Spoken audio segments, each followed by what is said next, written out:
Diversification is very important. Don't put all your eggs in one basket. Yes, you have made money in Singapore for the last couple of years. Like they always say, the past performance is no indication of future performance, right? Sometimes maybe Singapore will not do so well. And then what, right? So we have to look outside of Singapore to make up for this.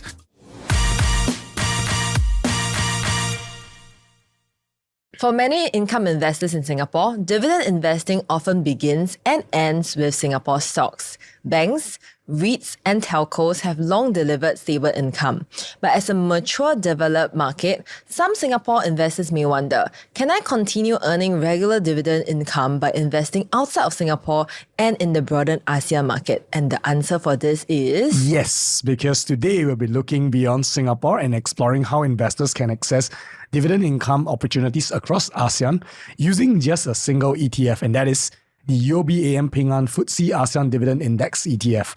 And to help us unpack this topic, we're joined by two guests who will be bringing with us different expertise. That's right, it's really an honor. So first we have Paul Ho, Group Head of Asia ex-Japan Equities and Head of Investment Technology at UOB Asset Management. So Paul oversees equities investment across the region and also works closely on how portfolios are constructed to balance income, risk and long-term returns. So Paul, welcome to the show. Thank you. Good to be here. We are also joined by Miko Huang, who is the Senior Manager in Equity Index Product Management at FTSE Russell. FTSE Russell design and maintain the indices that many ETF tracks, and Miko brings with us the perspective of how dividend strategies are systematically built and managed. Miko, great to have you with us. Thank you. Okay, so first let's start with the big picture. I actually wanted to ask Paul this question. So basically, I feel like a lot of Singapore investors, they are actually quite comfortable and quite used to relying on local dividend stock. Truthfully, I want to admit I'm like that too. So basically, I look at a lot of like blue chip stock, like maybe banks, as REITs, telco companies. I feel like these are some of the common sense that I get from investors during like events as well. So I actually wanted to ask you from your perspective, why do you think it's important for them to also look at dividend income investing beyond just Singapore? Now, of course, it's good to start with a market that you're familiar with, right? I mean, Singapore is our home market. We feel a lot more comfortable. We can see some of the companies that we're investing in. We know their past and so on and so forth. So people have that certain amount of comfort. So yes, it's safe. But of course, safety means also that you forgo potentially higher returns and that you can get from other faster growing markets. So one of the things about this ETF that we just launched, it's got a couple of selling points, I think. We call it the 3 Ds, okay? The first one is dividends. I mean, everyone knows about dividend investing, the importance of that. So I won't belabor the point. Right? Now, the second D, demographics. So when you invest outside of Singapore, you enjoy these demographic dividend that, a younger population in other countries that they have. And then the third important thing about this ETF is diversification, the third D. So yes, don't put all your eggs in one basket. It's always important to diversify. And it so happens that when we look at the correlation of this ETF with, let's say, the US market or with the Chinese market, which, I'm sure a lot of your audience have investments in, there's actually surprisingly low correlation. So from a portfolio construction point of view, once you add this ETF into the mix, you actually get a pretty good risk-reward profile. So there's adequate diversification, right, over the longer term. So it's safer, and then you get to enjoy growth, in short. While we understand the advantages, right, I wanted to know, because some of the risks that I heard about, maybe Singapore investors, they should be mindful of when they invest in dividend stocks overseas. I heard that it could be like, for example, things like dividend withholding tax. Yes. So is that valid? Yes, but I wouldn't call dividend withholding tax a risk. Okay, it's not really a risk. You want to invest overseas. That is a cost of doing business overseas. It is something that you have to pay. Okay, but what I think are real risk, let's say for instance the political situation in some of these markets. You got to be comfortable with those. Right, that's number one. Then you're also taking on additional forex risk. Different currencies fluctuate against the Sing dollar, right? Could be stronger, could be weaker. So there's certain risk involved. And then there is the specific company risk that the ETF invests in, right? These companies, they have their own specific. So again, I would urge our audience to really go through that prospectus. It has a more comprehensive explanation of all the risks that you'll be taking. But I'm just listing a few that I think are important to consider, right? Yeah. Good to have that clarified. And for sure, I think it's important for us to know what we are investing into, right? Yeah. Right. I was just wondering when you say demographic, right? I mean, I think dividend, I think most of us can understand. That's right. We want higher returns, higher dividends. Diversification is interesting because I think a lot of people would think that, investing in Singapore is safer. Yes. But then what you're saying is that diversifying outside of Singapore and into the region might actually be a better way to not put all your eggs into one basket. Yes. And then demographics, the one that I want to touch on a bit, which is that I think the difference between Singapore and I think a lot of the ASEAN market is that we're very different in the sense that we are super developed, if I can say that, right? Very mature market, to the point that sometimes we wonder, how would the next 40 years, will we really be growing so far? So fast. Whereas the rest of ASEAN, surprisingly, it's developing, right? Malaysia, Thailand. Is this something that you see as, there's greater growth opportunity, in the region actually compared to Singapore? Now, let me give you an anecdote, okay? So I've actually gone marketing for this ETF in China, right? So, and the people in China are very, enthusiastic about this ETF. Oh, wow. Yeah. When they said, look, when we look at ASEAN, it's like looking at China maybe, 30 years ago. And indeed, when I looked at the demographic distribution, right, the age of the population and stuff, and compared it with China during that period, actually it's quite similar. So the Chinese people think, look, I mean, this if is China 20 years ago. Yeah, I mean, if I have missed all that, hey, here's another chance for us to have a go at it. And here we are in Singapore, ASEAN is our backyard. And then many people have visited, the ASEAN countries, our neighbors. They're very familiar with the markets, the companies, the people, the culture. Why not take advantage of that, right? And on the point of diversification, it's also quite important in that sense. And something that I would like to emphasize to Singaporean investors. So, I mean, Singapore market has done very well. So a lot of people are very comfortable. But I think very few people remember that there was a time when the Singapore market didn't do too well. There were long periods of time where Singapore was kind of like stagnant for a while. That's right. That's right. So there will be a time where the other markets will have their day in the sun, right? And then they'll be making high returns. So it's important, again, not to put all your eggs in the Singapore basket. Yes, it's safe, but diversification is key. Yeah, I just want to ask Miko, right? I mean, so how does the FTSE ASEAN X REITs Target Dividend Index allow investors to actually gain exposure to ASEAN? Yeah, that's true. When people talk about ASEAN, they always emphasize on the growth story of ASEAN and like the young demographics, the rising consumption, or even the expanding economies within the ASEAN region. But what's very unique of this region is that it also has a very strong dividend paying culture, right? Especially in markets like Singapore, Malaysia, or Thailand, right? So actually the investors, when they get exposure to ASEAN, they are not choosing between growth and income. Actually, they can access the ASEAN potentially both sides, right? So the FTSE ASEAN X-REITs Target Dividend Index is designed to keep in mind with this, the potential of growth and also the potential of income. Right. So first of all, the index gives you the exposure to the pure equity, to the broader ASEAN markets, excluding REITs. And this is important because the REITs behave differently. Because the REITs is more interest rate sensitive. So excluding REITs from the index can make you focus more on the companies that paying dividends with the backup of the operating profits from the company. And then secondly, the index also incorporates some screens to identify the companies that paying the dividends with more consistent and sustainable pattern. This is to help the investors to avoid the yield traps, to picking those companies that really paying the dividends based with their good fundamentals, right? And then the last but not least one is that the index, we use the target dividend methodology and to set a 100% dividend yield uplift versus its underlying index, which is the FTSE ASEAN index. So for this method, you can gain the meaningfully enhanced income while you're also within a framework that is more diversified and more disciplined. So the index is set to do that and to have the capture the long-term growth of ASEAN at the same time to deliver a very attractive dividend along the way. Right. And when we look at ASEAN, I mean, the index uses large and mid-cap companies from 5 countries, Singapore, Indonesia, Malaysia, Philippines, and Thailand. Are these the more so-called mature countries? And, what about other countries like Vietnam that is, not currently represented?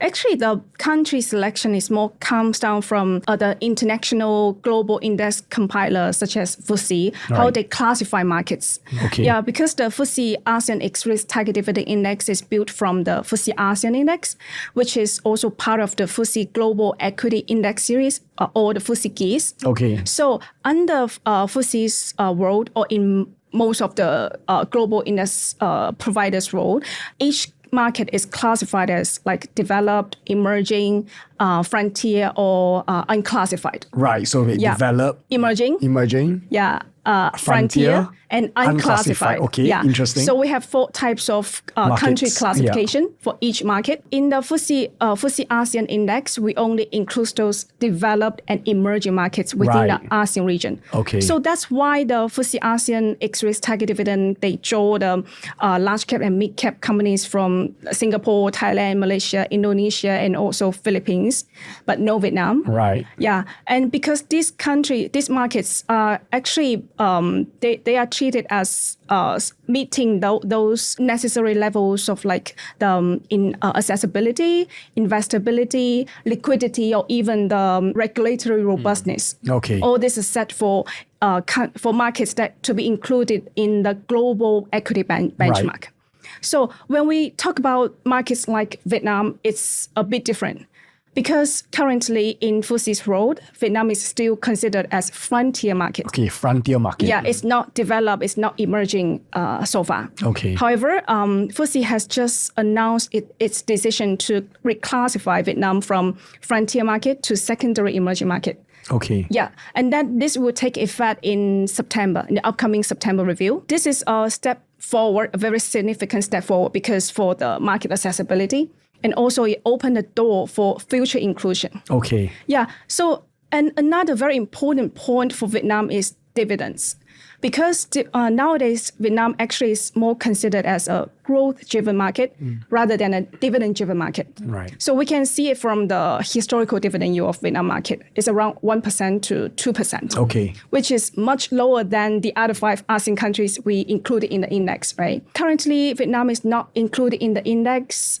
It doesn't mean that it's off the table forever. Right. So once we get reclassified from frontier market to developing or emerging market, then there is a possibility of its inclusion that's the as possibility. well. Yeah, one is on the market accessibility, and the other one is the market matures later, and then it will be more feasible for us to include Vietnam in the index. I was also very drawn to how you mentioned that we are investing in a growth story, and also there's the added benefit of like sustainable like dividend income as well. I don't know if it's a beginner mindset, but when I talk to my friends, sometimes it feels like it's either you go for growth or you go for dividend. But I feel like this one marries both, which is I feel like a good benefit for me lah. So I do have one question, and maybe I'll direct to Paul. So I wanted to ask, is investing in ASEAN companies for dividend income like more risky than just investing in Singapore equities, which tends to be seen as like maybe more established companies that maybe we as Singaporeans are a bit more familiar with? One the investment adage comes to mind, there is no free lunch in investing. So where's the catch? Yeah, so you want safe, put your money in the fixed deposit, right? So that's the one extreme. And then, of course, we don't deny, of course, the Singapore environment is very safe. You pay a certain premium for it. Yeah. But of course, the downside is less growth. Okay, we mentioned that there's less growth, there's more opportunities outside, and also the diversification. We have to have diversified sources of income. So these are all these things that we have to consider in a package. Yeah, the index itself was launched, only in October 2025. So it's actually a very recent index. Miko, I think you mentioned earlier that it's one of the aim of the index is to achieve 100% dividend yield increase compared to its underlying index, which is the FTSE ASEAN index. I'm pretty sure most people watching this will not know what you mean by 100% dividend yield increase. Can you elaborate a little bit more on this? Yes, the index is quite young, and the underlying index is the FTSE ASEAN index. Okay. That index is actually a more broad market index. Right, that covers ASEAN as a whole. Yes, so it covers all the equity exposures within the ASEAN region. And then what does it mean as a broad benchmark? It includes everything. Okay. Everything means that it will also include growth stocks and low yielding stocks, right, or even some stocks that never pay dividends. Okay. So the target dividend index is more a focused approach to do it, because we start from this broad market index and then we apply some screens on the index to focus on those companies that pay dividends with consistent and also sustainable pattern. And then based on that, we also apply a rule-based tilting methodology. What's tilting methodology? To make it simple is that we will allocate more weighting on those stocks with higher dividend yield. Okay, sounds good. Yeah, and then also decrease the weighting on those stocks with lower dividend yield. Okay. This is aiming to get a higher uplift dividend yield of the whole portfolio. Okay. So basically put more money, allocate more money into companies that pay higher dividends. Yep. So that you get overall higher dividends. Yeah, right. But before that, we have some screens to help you screen out those do not pay consistent dividend yield companies. You're saying that there's this thing called dividend trap. I mean, just for viewers who are watching this, dividend trap basically means that the company looks like it's paying high dividends, but actually the dividends is a trap because it's either not sustainable, that's right, or it's because the prices are going lower, so the dividends look higher. Correct. Yes. So how do you avoid this with dividend trap in the index? Yeah, actually to mitigate such kind of yield trap risk, and in the index design we have set up two things. One is the robust z-score of dividend yield, and the other thing is momentum score. These are some mathematical calculation. To make it simple, it means that for the robust dividend yield score, the z-score, actually help you to screen out those companies with abnormally extremely high dividend yield. Okay. Yeah, these companies, maybe their share price has fallen a lot, and then makes the dividend yield looks very high or very attractive. And the momentum score is to help you to screen out those companies with very low or weak price momentum. So we rank those momentum score and from high to low, and then we cut the bottom of those stocks with low price momentum. To have these two signals in the index, then one is to help you to have a valuation check, and the other one is to have the fundamental aware check. Combining these two together can help you to avoid those yield trap that looks very attractive dividend yield, but actually they have some maybe not doing well on their business or may facing some stress on their business. Right. So all these guys are automatically admitted. I feel like there's a security check, then pass then maybe we can take it. I think that's the thing, because sometimes as individual investors, I know people who they just look at highest dividend payout, correct. And then they fall into this thing called a dividend trap, which is that basically investing into companies with a falling share price, or the dividend just not sustainable. Yeah. You can't invest in an index directly, which is why we need an ETF that tracks the index, and that's where the UOBAM Ping An FTSE ASEAN Dividend Index ETF comes into play. Paul, I think what are some of the key advantage for Singapore, especially for Singapore-based investors, when we invest into this ETF? I think investing in ETF, I think one of the main points, of course, is always the cost, right? It's always more cost-effective to invest in ETF rather than you go out to do it yourself or buy a fund, for instance. I think the second advantage, I think you'll hear me saying this many times, which is diversification, right? I mean, if you are buying as an individual investor, I don't know how many stocks can you buy? I mean, you can buy like 4 banks here. So you need a more diversified portfolio to manage your investment risk. Yeah, so I think in that sense, it's important. Again, this ETF also allows greater exposure to some of the other growth markets. So it's not just income per se, right? So I think it's a very good instrument to really look at for investors here. Yeah, and I think for Singapore-based investors, obviously the convenience, right? So you can just obviously trade it on the Singapore exchange. That's true. Through your brokers that you're already using, so you don't have to worry about that as well. So that's why I think we mentioned earlier on, all these thoughtful processes that go into the construction of this ETF. It's well thought through. I mean, it's sometimes it's hard for the retail investors to think through all these things themselves. Right? So that's where we offer some kind of expertise, professional expertise there. Especially when you are investing overseas, I feel like it's easy to invest in Singapore stocks. You can just buy the stocks you want. But I think when you talk about invest in Thailand, Philippines, the cost of investing overseas is a lot higher. That's true. Yeah, I think it's great for people with no time or no experience with company research or stock picking, so they can just invest in the ETF directly. Yeah. Yes. So I wanted to ask Miko, what are some of the big companies that we will be exposed to when we invest in? Here comes UOBAM Ping An FTSE ASEAN Dividend Index ETF. Oh, you got it right.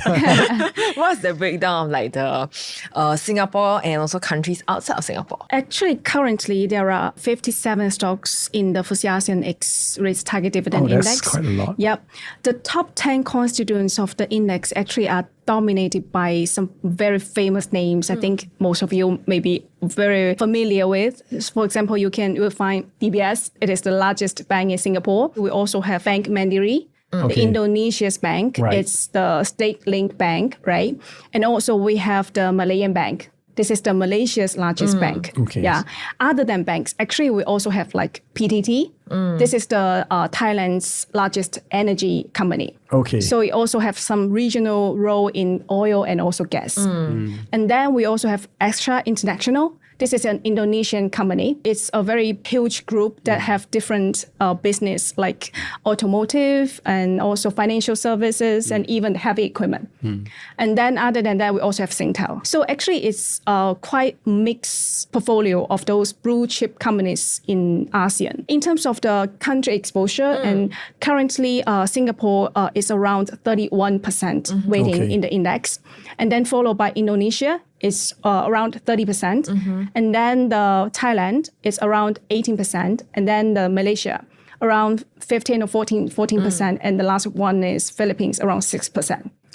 So it's still it's kind of like 31% is quite a Singapore-centric ETF, but at the same time you get good flavors from other countries as well. Investing in this ETF, right, is it possible for investors to get the best of both worlds, which is, I guess, regular passive income through dividends and also the potential upside from equities returns? I can see you smiling since we are investing in developing economies in ASEAN. The answer has to be yes. We have spoken about all these points. So again, not belaboring this point again, but yes, dividend investing is important for the long run, but you also want to have exposure to some kind of growth. And this product is unique in the sense it combines, so it's quite rare. Actually, from my own investment experience, actually it's quite rare to have both at the same time. And also the timing for this launch is pretty good. If you look at the ASEAN markets, other than Singapore, Singapore has done very well. Everybody knows that.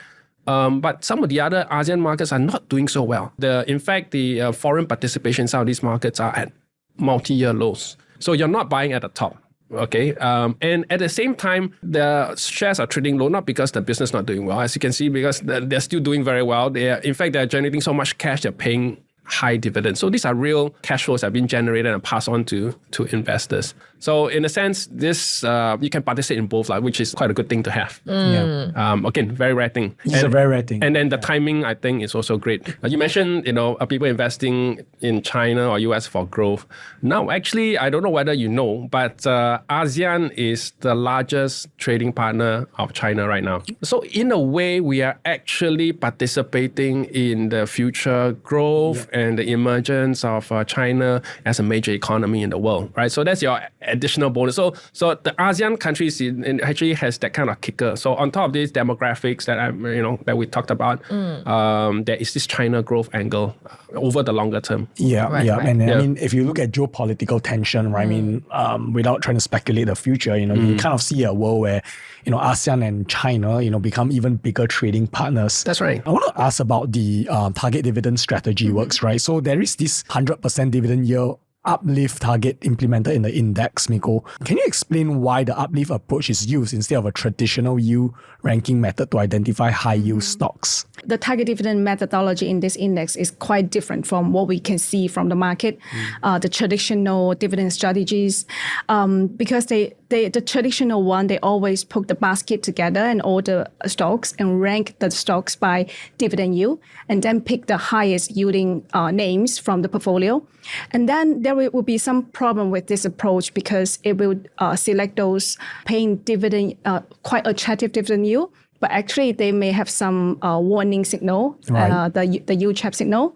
And also dividend yield ranking methodology, they will focus more on those small cap companies or those distressed companies. Okay, with falling share price. Yes, correct. However, the target dividend methodology, we apply the screens to screen out those companies with no consistent or sustainable dividend paying pattern. And also on top of that, we have the rule-based tilting methodology and to put more weights on those companies with high dividend yield and less weight on the companies with lower dividend yield. Right. All this together and to improve the overall dividend yield of the whole portfolio.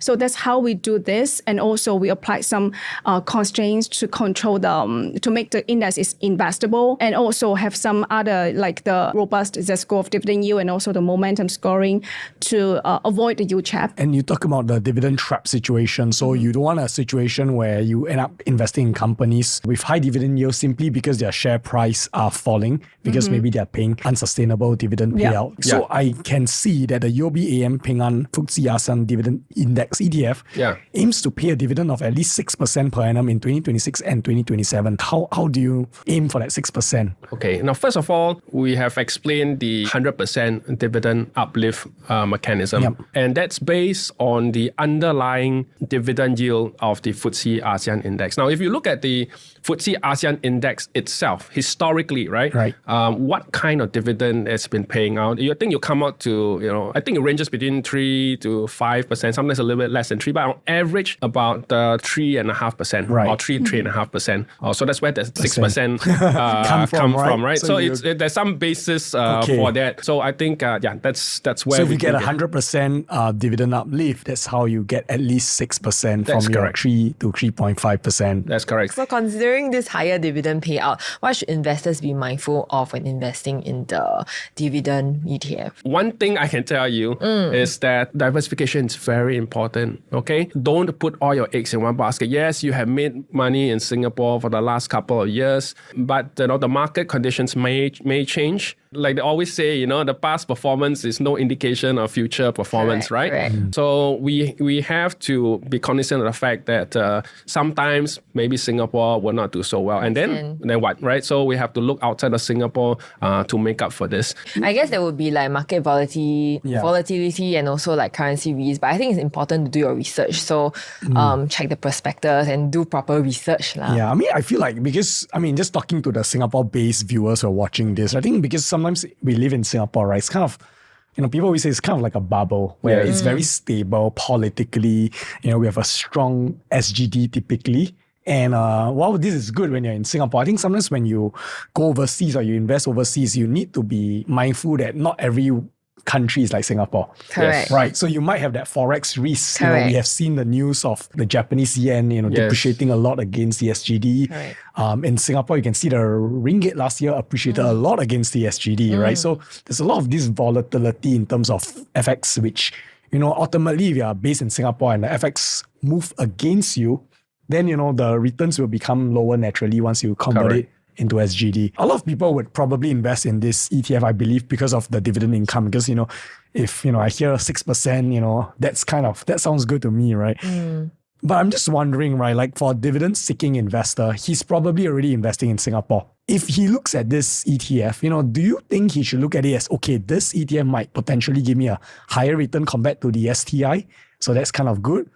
Or, should he think of it as a complement to his dividend income portfolio? I think most likely a complement. Like I said, it's hard to predict returns of any particular asset class. From now, we're not really sure whether this or that asset class is going to do well in the future, right? But what does work is if you have different pots where it's possible to diversify away the risk.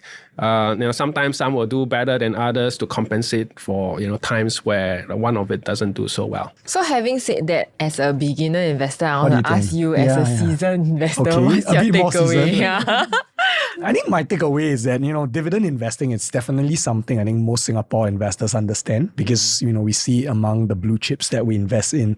But I think something that most people who are watching this video probably wouldn't think of is how we can extract dividend income outside of Singapore as well. Right. Even though I think one thing that Paul mentioned, which I really agree, is that not diversifying outside of Singapore is also a risk by itself, right? Because the STI is doing very well right now. Yes. But there's no guarantee in the next few years it will continue to do well, right? Right. So to say that Singapore is safer may or may not be true too. Right. I do agree. Because for myself, I think I've always heard people talking about diversifying, but sometimes, you understand that diversifying, it could be within different sectors or different demographics or different geographics, okay? But for a beginner, it's quite hard to comprehend and understand and maybe identify what stocks I want to go into, what sector to even dive into, because there are so many. Yeah. So it's Yes. good to have this safety check that's done by the experts. And then I just have to invest in the ETF. And also I think because I don't have the stock pick, I don't have to do the research myself. So it's a lot more convenient and I don't have to spend time going into this.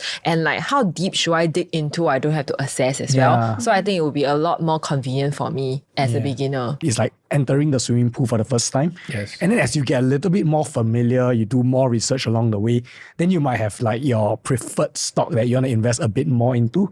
So it's always a Correct. good first step. Yeah, and I think for investors who are comfortable with some regional exposure, the ASEAN offer an additional layer of income in diversification.